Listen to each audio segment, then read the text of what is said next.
Well, this just might be some of the more useful math that you have ever encountered. And we're going to actually call it counting principle. So you're counting, but you find really fast that fingers and toes kind of run out.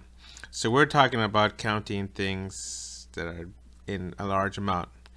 Now, just because you can count doesn't mean you can say this word. Combinatorics. It's a special type of math from number theory that concerns itself with arrangements, patterns, assignments, configurations, combinations.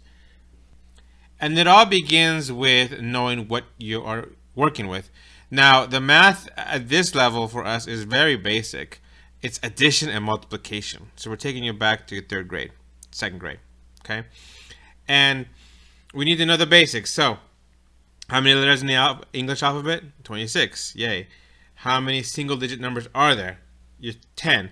Now, I'm not asking for an example of a single-digit number. I'm saying how many are possible. Now, you're thinking, Mr. Rover, that's 1, 2, 3, all the way to 9. That's only 9 numbers. 0. 0 is also a single-digit number. So there's 10 total single-digit numbers.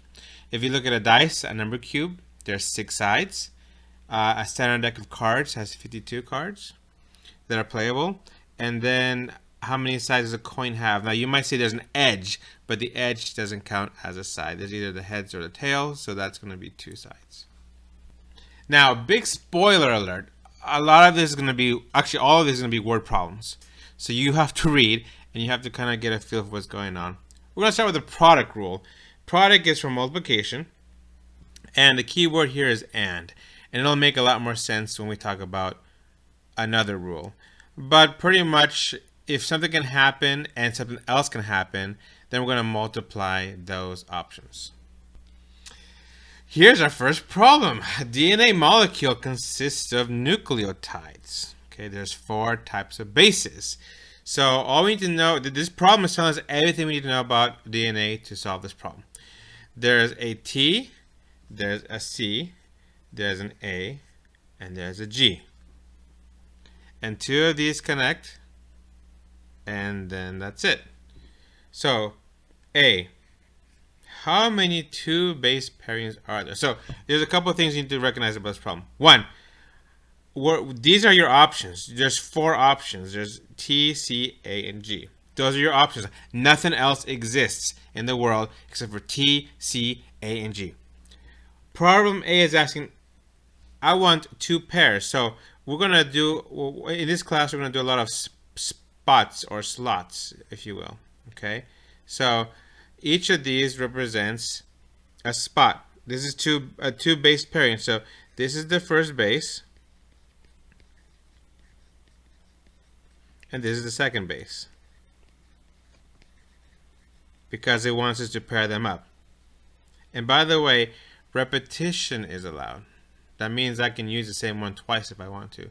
So for the first base, how many options do I have? Well, it's T, C, A, and G. That's 4 options. The 4 does not represent that I picked 4. The 4 does not represent that it just simply represents I have 4 options. Okay. Now for the second base, what are my options? Well, it's either T, C, A, or G. That's because I can repeat. Okay. So what's 4 times 4? 16. Yes, this problem was simply 4 times 4. Yes, we're going back to 3rd grade. 4 times 4 is 16. That's it. You're done with part A. Now, for those of you curious, what does this 16 represent? This represents if I were to go ahead and list them all out, right? So if I were to do like, T, and then pair it off with one of the other ones, right? TC, or TA, or, actually I wrote them all out for you over here. Those are all the possible 2 base pairings. 1, 2, 3, 4, 5, 6, 7, 8, 9, 10, 11, 12, 13, 14, 15, 16. So you could do it the old-fashioned way. You could spend a good amount of time just trying to list all of them out, trying to make sure you don't forget one, blah blah blah blah. And that's simple enough. You could do that, right? it gets more complicated when I'm asking for 3. So, there's 1, 2, 3. This is the first base. This is the second base. This is the third base we're picking. So what I'm saying is, you would have to make this list all over again, but use all 3 letters. So, T, T, T, T, T, A, T, T, C, T, T, G, T, A, C, T. You get, this is going to take a cool minute. And if you want to pause the video and come back, I'll see you in about 4 minutes. Everybody else, well, I'm glad you stayed. So, how many options for the first base? Well, it's either T, C, A, or G. That's 4 options. How about for the second base? How about for the third base? And that's because I'm allowed to repeat. So if I want to say T, T, T, I can. That is a valid option. Okay. What I mean by repetition is allowed is sometimes it's not allowed. Let's say that we already used T. Then that would have left us 3 options. Okay. And then 2 options. We'll talk more about that later, but just be aware. So anyway, this is the product rule. 4 times 4 times 4, that's 64. So there's 64 possible 3 base groupings. So you would have written out 64 of these kinds of things. Hopefully that worked out for you. And you can imagine how this gets more complicated, right? What if on 4 base, 5, 6, 7? Well, you could definitely write them all out, but at that point we're talking about 4 hours later, and you'll probably make mistakes. We can rely on the mathematics to get us an accurate answer a lot quicker. That's the power of what we're doing here. So, here's like one of the most commonly applicable things in your life. The phone, your phone number. Every phone number out there, okay? There is a wonderfully rich history about phone number development, okay? And you can look it up. It's a North American number plan. But let's talk about what it currently is right about. So in 1960, there was a 7-digit number, right? And so, if your number is 9929458, then that's 1, 2, 3, 4, 5, 6, 7 numbers long. Okay? So everyone pretty much has a 7-digit number. And that's been around for a while. And so that's what we have. That's where there's 7 slots, because this represents a phone number. Or I should say, it doesn't represent a phone number. It represents what a phone number looks like. It's 7 digits. Now, what happened is in the 90s, then we started having 3-digit area codes. Okay, so there's 1, 2, 3, and then on top of that, there's a number in front. Okay, so let's look at the anatomy of this thing. This is the actual phone number.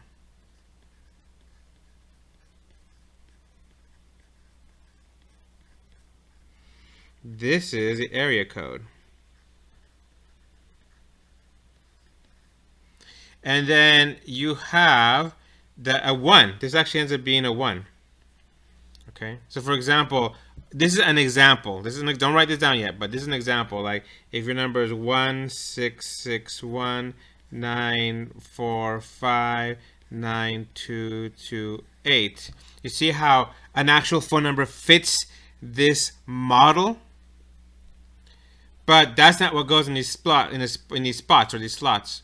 Now, why is this important? Because don't you think that at some point you're going to run out of phone numbers?